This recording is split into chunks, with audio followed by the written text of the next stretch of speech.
থেকেই বলেছি আপদ বিদেয় হয়েছে, কিন্তু বিপদ বেড়ে গেছে, এবং বাকি সব যা বললে এগুলো হচ্ছে সেই বিপদেরই হচ্ছে লক্ষণ। সেখানে দাঁড়িয়ে তারা আইনের শাসন প্রতিষ্ঠার কথা বলে এসেছিল, গণতন্ত্র ফিরিয়ে দেওয়ার কথা বলেছিল।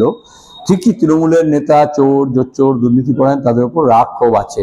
কেউ দেখবে যারা তৃণমূলের দিকে ঢলে বিজেপিতে ঢলে যাচ্ছে তারা কিন্তু নিরাপদ।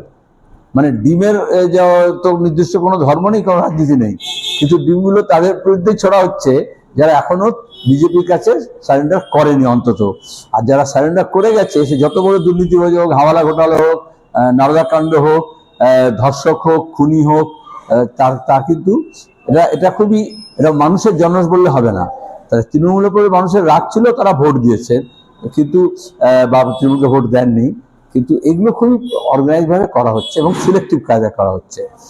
যারা যত ওপরে তারা কিন্তু যত বড় চোর, যত বেশি সোনাদানা লুট করেছে, যত বেশি ধর্ষণ করেছে, তারা কিন্তু তত বেশি সম্পদ বিজেপির কাছে।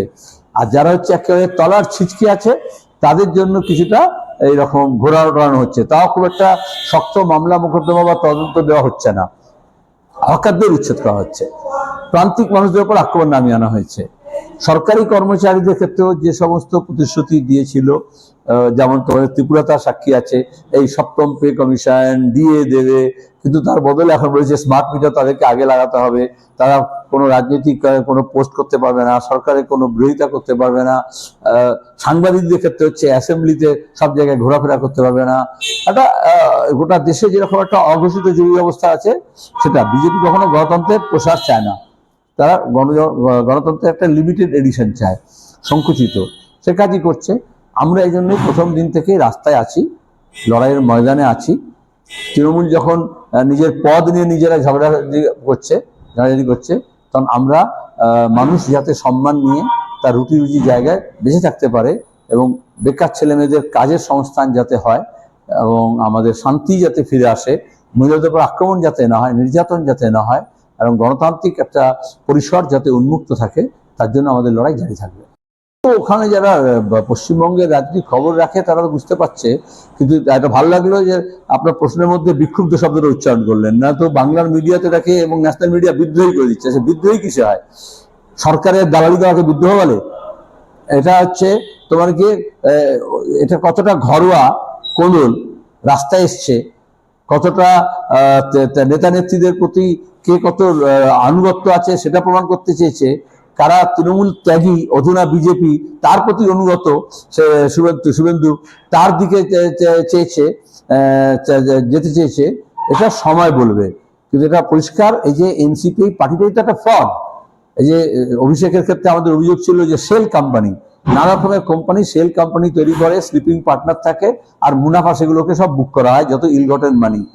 তো এরকম সে যেরকম কোম্পানির ক্ষেত্রে হয়, মার্জার হয়, অ্যাকুইজিশন হয়, এরকম আমরা দেখলাম যে পলিটিক্যাল পার্টিও আরএসএস এরকম বেশ কয়েকটা পার্টি বানিয়ে রেখে দিয়েছে। বাংলাদেশে আমরা দেখেছিলাম এরকমই এনসিপিআই তৈরি হয়েছিল, আবার এখানে দেখলাম এরকম এনসিপিআই তৈরি হয়েছে। এগুলো প্ল্যাটফর্ম, এখান থেকে বিজেপির উদ্দেশ্যে গাড়ি ছাড়বে, তার আগে এটা একটা প্ল্যাটফর্ম তৈরি করেছে। তখন আমরা যাই, বিরোধীরা যদি নিজের মধ্যে সমন্বয় করার জন্য বৈঠক ডাকে, তাতেও আমরা যাই, এবং সেটা আলাদা। আর ভোটে হারানো, কে কার পক্ষে দাঁড়াবে, কে কার বিরুদ্ধে যাবে, এটা আরো পরবর্তী পর্যায়ে। কিন্তু এখানে দাঁড়িয়ে যখন জনবিরোধী কোনো পদক্ষেপ নেওয়া হবে, সংবিধান বিরোধী কোনো পদক্ষেপ নেওয়া হবে, গণতন্ত্র বিরোধী কোনো পদক্ষেপ নেওয়া হবে, দেশের ধর্মকতার বিরুদ্ধে যদি কোনো পদক্ষেপ নেওয়া হয়, কৃষক এবং শ্রমিকের, খেটে খাওয়া মানুষ এবং বেকারদের বিরুদ্ধে যে মানুষের বিজেপি সরকার যদি কোনো পদক্ষেপ নেওয়া হয়, সেখানে আমরা চাই বিরোধী দলগুলো যতটা বেশি নিজের মধ্যে সমন্বয় করে পার্লামেন্টের মধ্যে এবং পার্লামেন্টের বাইরে যাতে প্রতিবাদ করতে পারে। এটা প্রতিবাদী লোকেদের এক জায়গায় এসে বসা অনুষ্ঠানে হতেই পারে, একসঙ্গে তো প্রতিবাদও হবে না। তাহলে থিঙ্ক টুগেদার, স্ট্রাইক সেপারেটলি, সেটা হতে পারে। ওয়ার্ল্ড কাপ হচ্ছে এখন, তাহলে যে রেফারি লাইন্সম্যান তারা যদি একটা দলের হয়ে যায়, তাহলে গোল কিরকম হবে? তাহলে বোঝো, কোনো অফসাইড, কোনো ফাউল মানা হবে? তাহলে ইলেকশন কমিশন আম্পায়ার হওয়ার বদলে সেও তো বিজেপি প্লেয়ার হয়ে গিয়েছিল, যার ফলে ভোটের কোনো হিসেব কিছু মিলছে না। করে বললে হবে না, সবটা হয়রানি নয়।